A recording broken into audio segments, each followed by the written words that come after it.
Hinikayat po ng Philippine Crop Insurance Corporation ang mga magsasaka sa Iligan City na magparehistro sa kanilang Agriculture Office para makatanggap ng mga serbisyo mula sa pamahalaan. Yan ang ulat ni Sharif Timar. Labis ang tuwa ng mga magsasakang ito matapos matanggap ang kanilang indemnity checks mula sa Philippine Crop Insurance Corporation sa Iligan City Hall. Isa na rito si Vilma na napaluha pa sa saya habang nagpasalamat sa tulong na kanyang natanggap mula sa pamahalaan. Nagpasalamat ko sir nga nakadawat yung kuhanin sir abi na kong estudyante tulo akong college sir na po ko'y high school.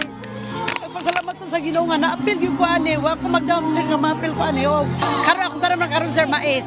Natagang ko kanang abono pero abono og seedling nga kanang kuan yellow corn. Ang halagang natanggap ng 34 na benepisyaryo ay nakadepende sa pinsalang natamo ng kanilang pananim o hayop na dulot ng mga kalamidad, peste at iba pang sakuna.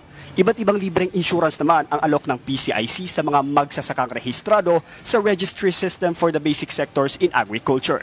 Makaabil ang atong mga farmers nga libre, aduna kita gitawag nga kaning rice insurance, naapod tay corn insurance, natay high value crop insurance, livestock insurance ug mga farm machineries equipment. Ang last nato ani is fisheries insurance. Patuloy naman na hinihikayat ng PCIC ang mga magsasaka na magparehistro sa kanilang mga agriculture office upang makinabang sa libreng serbisyo ng pamahalaan. Sa ilalim ng bagong Pilipinas, layunin nitong mabigyan ng sapat na suporta at proteksyon ang mga magsasaka upang mapanatili ang kanilang kabuhayan at matiyak ang seguridad sa pagkain ng bansa.